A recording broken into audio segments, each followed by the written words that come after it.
Chapter 11. Thinking about War. Helmut von Moltke, the architect of Prussia's victories in the German wars of unification, was a handsome man who, with his iron cross and his well-fitting uniforms, looked like what he was, an officer from Prussia's land-owning Junker class. The picture is at once true and misleading.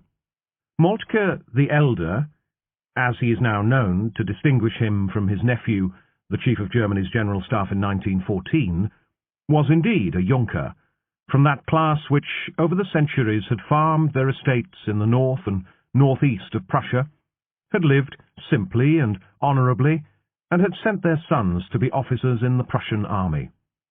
Generation on generation, as Prussia had expanded, they had fought and died in its service, as they were expected to. Names that were there in the 7 Years' War appear again in Hitler's war. Junkers, both men and women, were brought up to be physically tough, uncomplaining, brave, loyal, and honourable. Von Moltke shared his class's conservative values, its uncomplicated piety, and its sense of duty. In personal terms, though, he was far removed from the brainless virility and punctilious brutality that, according to the satirical weekly Simplicissimus, characterized the Junker officer.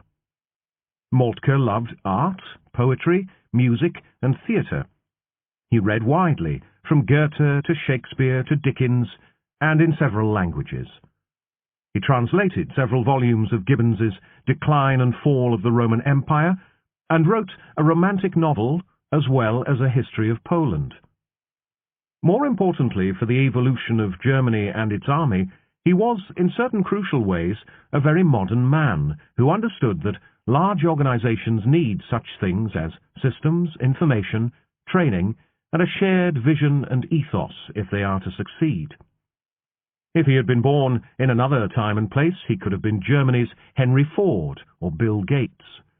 As it was, he dealt as well as anyone could with the challenge faced by the officer corps of armies all over Europe: how to combine the values of a warrior caste with the demands of industrial warfare.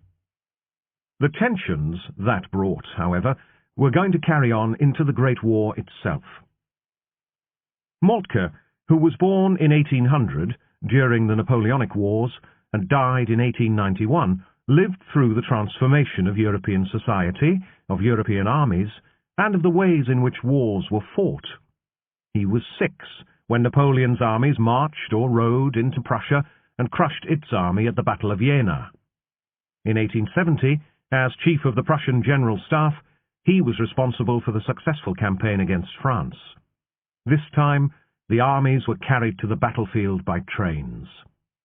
20 years later, shortly before he died, the network of railway lines covering Europe had tripled, and the first vehicles powered by internal combustion engines had appeared.